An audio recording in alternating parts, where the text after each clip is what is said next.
Bonjour à tous, ici Benoît Meuret et voici vos actualités avec Infocam qui commence maintenant.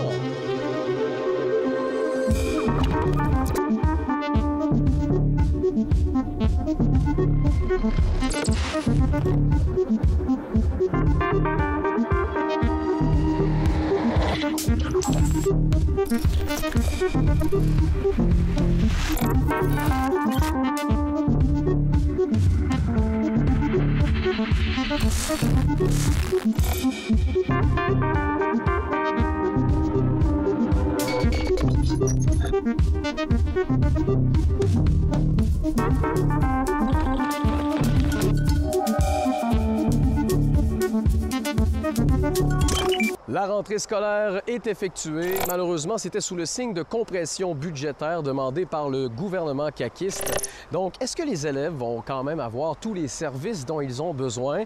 C'est là-dessus qu'on se penche ce matin. Donc, je suis avec Caroline. Bonjour, Caroline. Bonjour.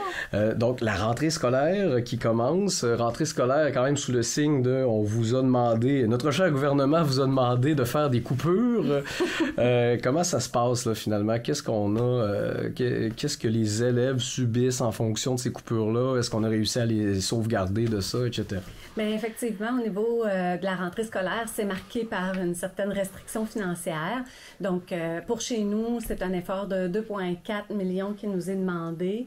Mais fort heureusement, là, on est en mesure de préserver tous les services directs aux élèves. Donc, tous les gens, les plans d'effectifs sont pleins, ça va très bien. Vous pourrez voir sur le tableau de bord ministériel. Donc, tous nos enseignants sont trouvés, notre personnel professionnel également. Donc, on parle de psychologie, psychoéducateurs, ergo, conseillers pédagogiques. Donc, tout ça, il nous reste quelques petits postes à combler là, pour nos éducateurs en milieu de garde. Donc, essentiellement, c'est des postes à temps partiel. Donc, nos personnes ressources travaillent très fort là, pour combler d'heure en heure, en fait, les petits morceaux là, du puzzle là, pour que tout soit fin prêt.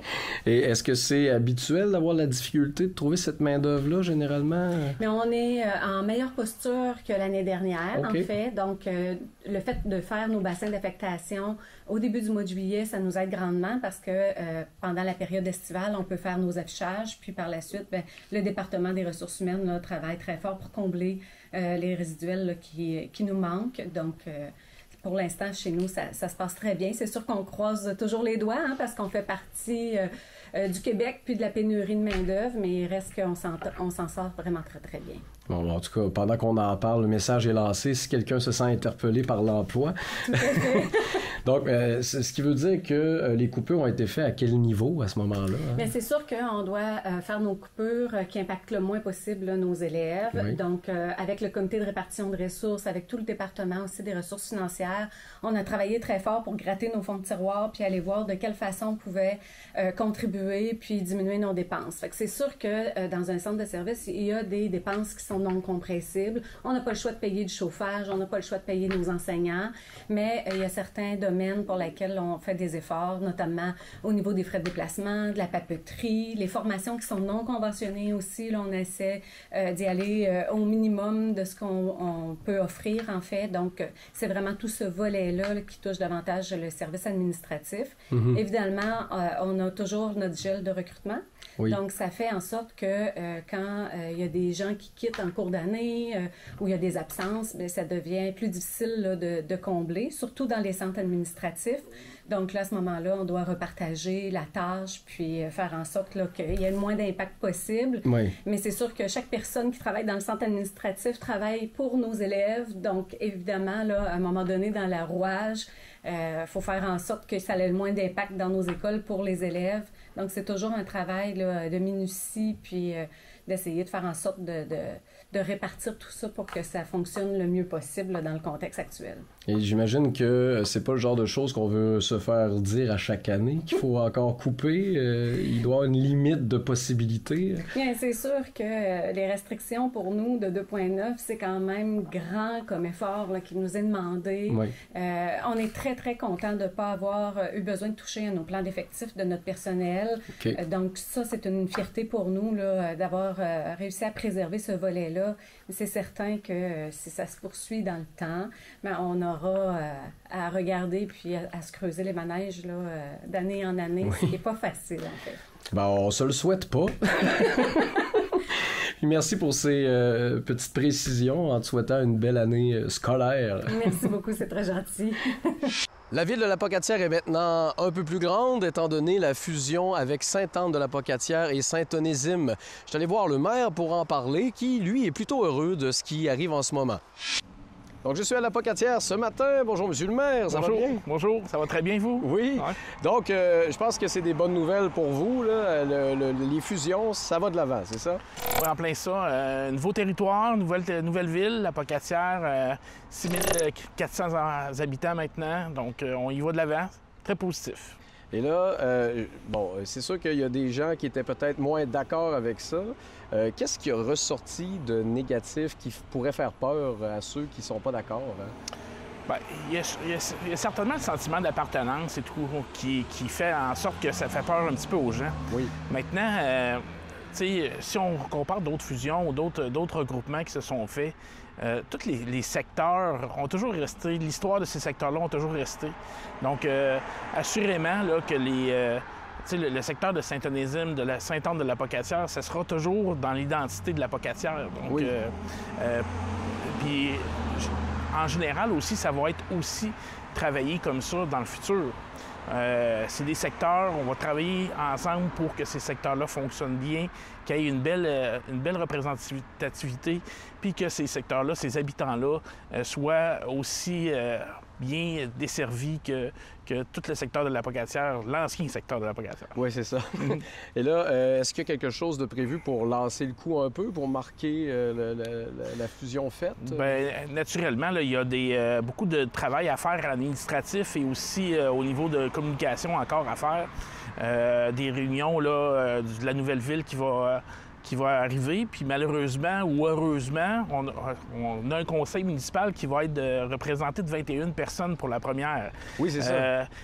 Quand je dis heureusement, c'est qu'on n'aura pas besoin de le faire aussi très longtemps parce qu'on va tomber tout de suite en période électorale par la suite. Donc là, on va avoir une représentativité de 6 conseillers, un maire pour le futur. Donc, c'est quelque chose qui va être plus facilitant aussi au niveau du travail, d'avoir un conseil municipal d'une envergure pour une ville de plus de 6 000 habitants, 6 conseillers, un maire. Oui, parce que là, dans le fond, ce que je comprends, c'est que ceux qui étaient en siège dans les autres villes qui viennent se fusionner viennent vous rejoindre jusqu'aux élections. En place. Bien, en fait, on se rejoint tous, hein? Déjà, ouais.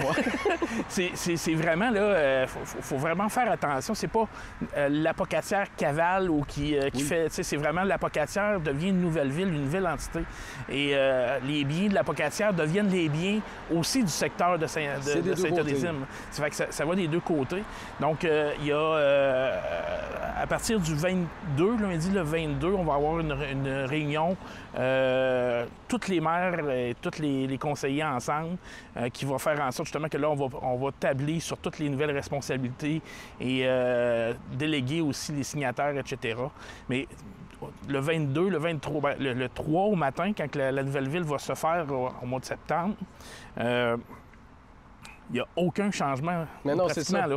Le secteur de Saint-Onésime ou le secteur de Sainte-Anne va continuer à fonctionner par secteur. Les budgets vont continuer jusqu'au 31 décembre 2025.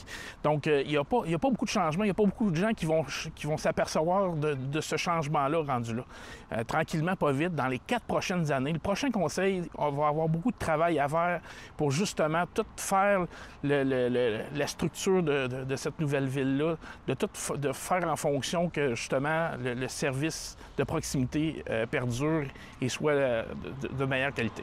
Et là, prochainement, les élections, est-ce que tu te représentes? Oui, bien sûr, oui. Je me représente. Je pense qu'on doit faire une continuité dans le travail qu'on a fait. On a travaillé fort, justement, pour que les gens soient bien représentés, qu'on ait une belle nouvelle ville. Et je pense que c'est important pour moi de continuer pour un autre mandat pour faire, justement, refaire toute la base de cette pyramide-là et de faire en sorte là, qu'on ait une ville rayonnante au niveau du Kamouraska et de la Côte-du-Sud.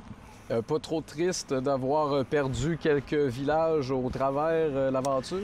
Bien, c'était un passage nécessaire, je pense. C'est sûr et certain que c'était très, très ambitieux. Ça aurait été un coup de circuit qu'on fasse une nouvelle ville à 7 municipalités. Oui. Mais ce qui en sort positif de ça, c'est qu'on a commencé à travailler ensemble, puis sur d'autres projets, on se parle encore, puis on travaille ensemble pour de la collaboration et tout ça. Donc, je pense que ça fait en sorte que les conseils se côtoient un peu plus.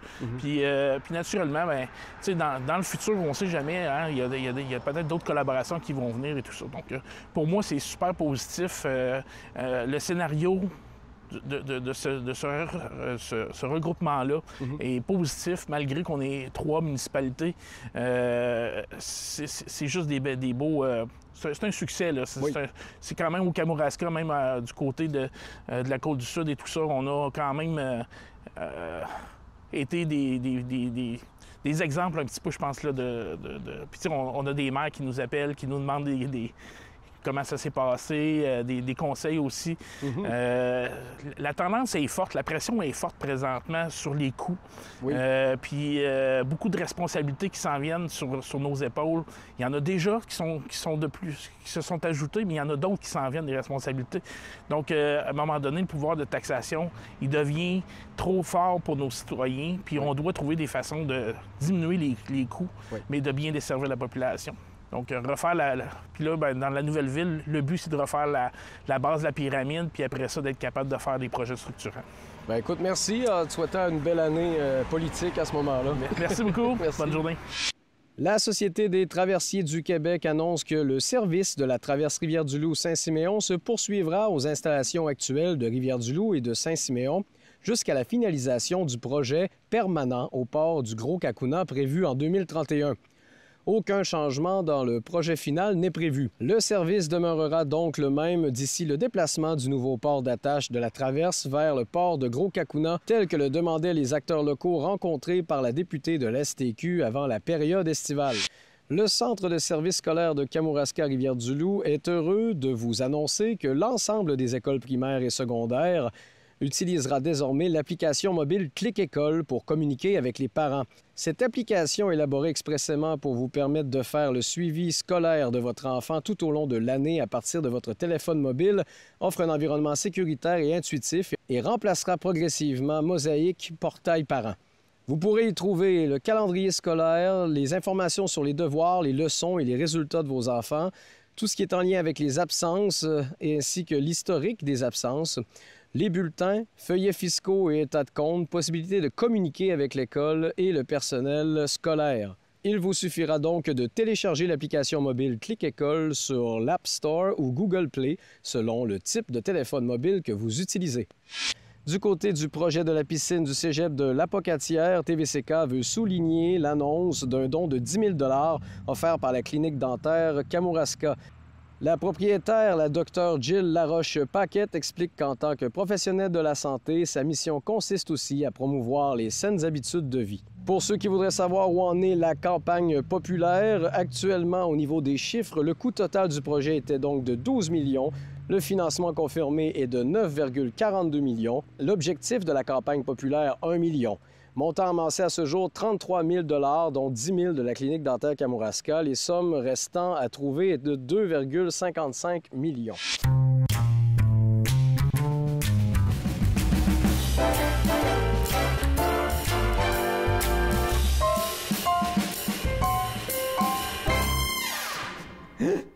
Étant donné la dureté et la violence des événements qui nous entourent, nous vous proposons à Infocam un documentaire sur la reproduction des crapauds.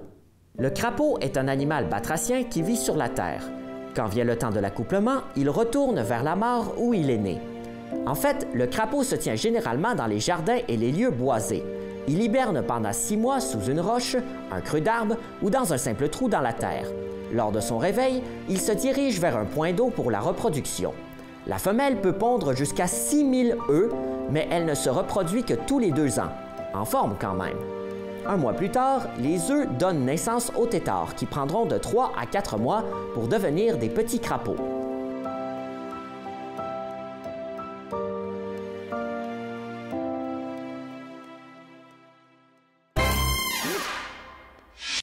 C'est donc à la Petite Chapelle de Rivière-Ouelle que Mme Nancy Dubé a décidé de faire taire les rumeurs et d'assumer le fait qu'elle se présentait à la préfecture de la MRC de Kamouraska.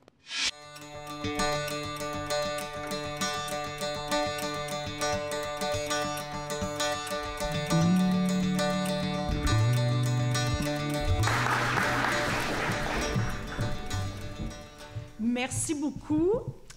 Très contente de vous voir tout le monde aujourd'hui. Merci à la chapelle de nous accueillir. Merci aux maires et mairesses présentes aujourd'hui.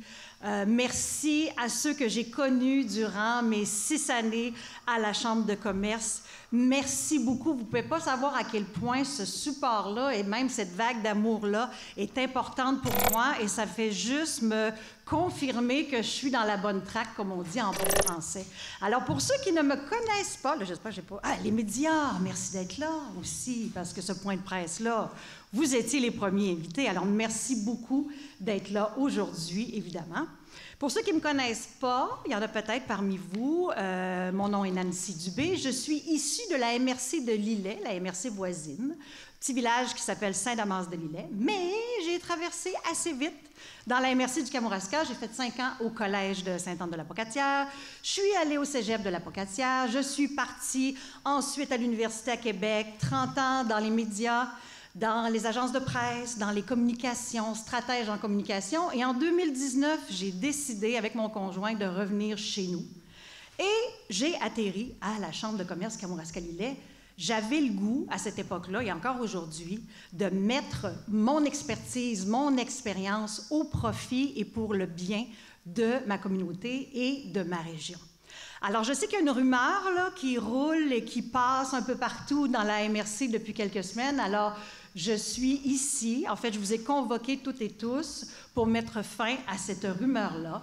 Et devant vous, chers médias, chers amis, chers collègues, chers maires et mairesses, anciens maires et mairesses, je confirme que je déposerai ma candidature à la préfecture de la MRC de Kamouraska aux élections 2025, donc octobre-novembre, je déposerai ma candidature.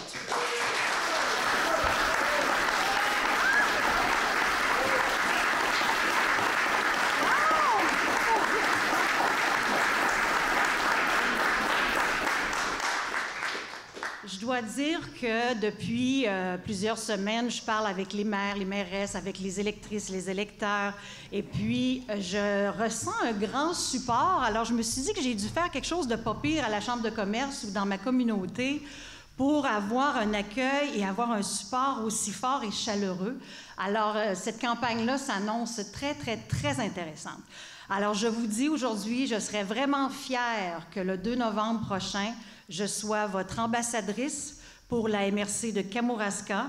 Je veux y mettre tout mon dévouement. Il y en a beaucoup qui me connaissent, comme je le disais, à cause de la Chambre de commerce. Mon dévouement, mon dynamisme et surtout mon amour de la région, à quel point je veux la faire briller.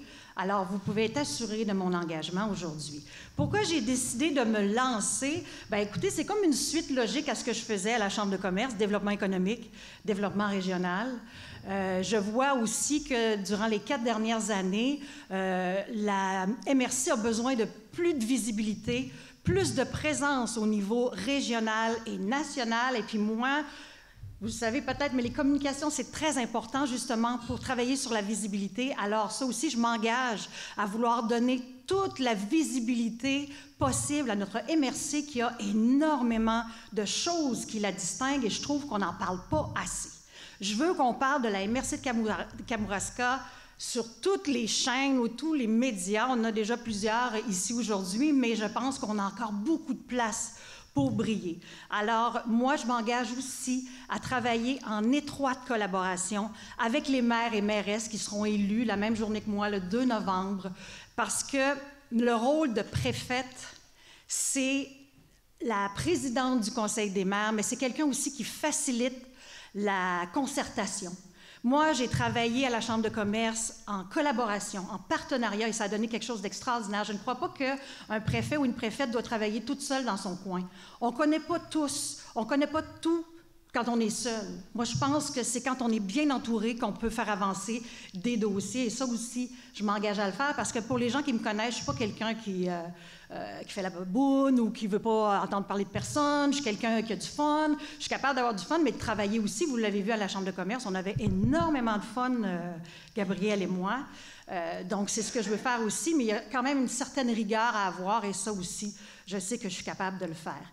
Et je veux aussi souligner que si jamais je suis élue le 2 novembre prochain, je serai la première femme à occuper le poste de préfète dans toute l'histoire de la MRC du Kamouraska. Alors, juste ça...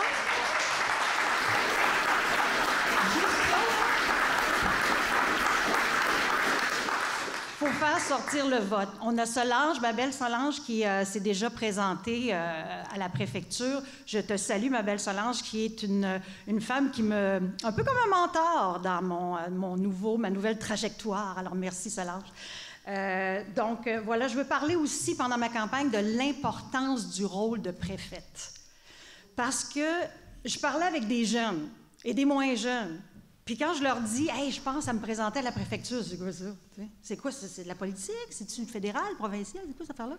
Fait que là, j'ai dit « Je pense qu'un autre mandat que je veux me donner pour faire sortir le vote durant ma campagne, c'est de leur expliquer à quel point le choix que vous allez faire le 2 novembre de la personne qui sera à la préfecture peut tout changer. Parce que, oui, une personne seule travaille en collaboration, mais une personne... L'individu peut changer beaucoup de choses et ça a l'effet papillon. Quand tu es dynamique, quand tu es jovial, quand tu veux travailler, quand tu es dévoué, tu es dynamique, bien, c'est contagieux dans ton équipe. Alors, c'est pour ça que je vais essayer d'expliquer ce que ça fait un préfet, une préfète et l'importance de ce rôle-là pour la visibilité de la MRC au niveau régional et national.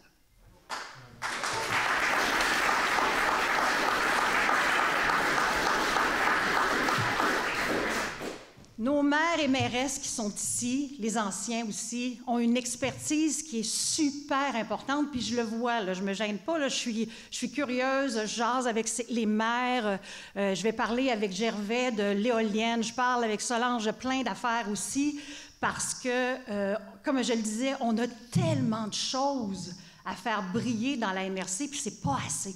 Tu sais, j'ai l'impression, comme une joueuse de hockey, là, je vois les affaires se faire, puis là, j'aurais le goût de sauter sur la glace. Là, il faut que je fasse une campagne et tout, mais j'ai l'impression que je serais déjà prête à travailler, moi, là. Tu sais, mais je vais prendre mon gaz égal, là, je vais attendre un petit peu. Là, je ne veux pas oublier rien parce que je me suis fait un texte, mais des fois, je déroge, tu sais. Parlons dossier, parce que là, vous allez me dire, c'est quoi tes priorités, qu'est-ce que tu vas faire? Bon. Je pense que la MRC est à la croisée des chemins. Elle doit se redéfinir. Il faudrait avoir un plan stratégique, avoir des actions, des objectifs pour les atteindre aussi, des façons de les atteindre. Et puis, on a des gros enjeux au Bas-Saint-Laurent, comme entre autres le vieillissement de la population, les départs à la retraite. Qu'est-ce qu'on va faire avec ça? Moi, je ne veux pas voir ma MRC s'étioler. Je ne veux pas voir d'autres écoles fermées, des églises qu'on est en train de vendre, des entreprises qui ferment. Il va falloir trouver des solutions. Il y a l'immigration interrégionale, oui, mais il y a aussi l'immigration dans toute sa splendeur, et je pense qu'on n'aura pas le choix parce que les jeunes, d'après ce que j'entends, feront plus 12, 15 et 20 enfants. Donc, il va falloir trouver des solutions pour que nos entreprises aient des employés, pour que nos services fonctionnent, et puis il faut travailler sur l'attractivité. C'est toutes comment je pourrais dire, des vases communicants. Parce que si on travaille sur l'attractivité, il va falloir travailler sur notre politique d'habitation, et la MRC a déjà commencé à travailler là-dessus. J'ai assisté à la première consultation l'année passée, et j'y retourne le 25 septembre prochain. Je ne peux pas passer non plus à côté. Je parlais d'attractivité, les services et tout, notre piscine. On peut pas, c'est pas possible qu'il n'y ait pas de piscine entre Rivière-du-Loup et Montmagny. Alors ça, c'est sûr que on va continuer à travailler sur ce dossier-là pour que ça marche. Et aussi le développement éolien.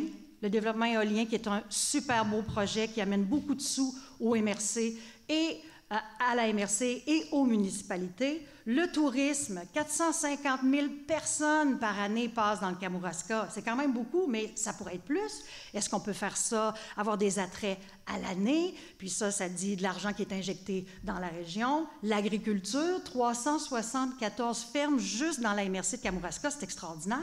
Alors, c'est sûr que je serai à l'écoute des agriculteurs. L'agroalimentaire, c'est une filière très importante dans la MRC du Kamouraska.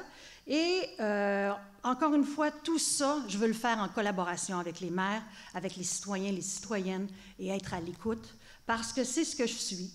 Alors, je terminerai là-dessus. Je veux juste vous rappeler que le 2 novembre, je serai candidate, je serai là pour vous servir, pour représenter aussi la MRC partout, être sur les comités, sur les tables de concertation, qu'on soit présent, qu'on soit là, et qu'on soit une MRC dynamique. Je vais vous quitter avec cette phrase-là que j'aime beaucoup. Je vais la lire pour être sûre.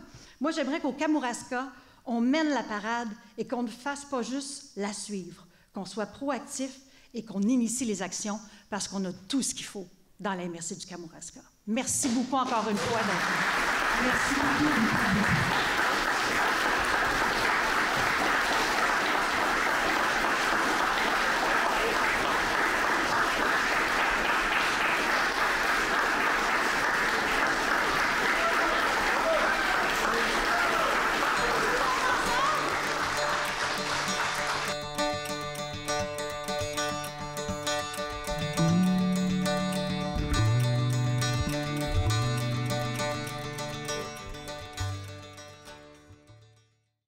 C'est tout pour InfoCam aujourd'hui. Donc, on n'oublie pas à suivre cet automne les élections au niveau municipal, bien sûr.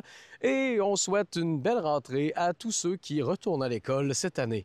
C'était Benoît Murray et je vous souhaite une bonne semaine. On se revoit la semaine prochaine pour d'autres actualités à InfoCam.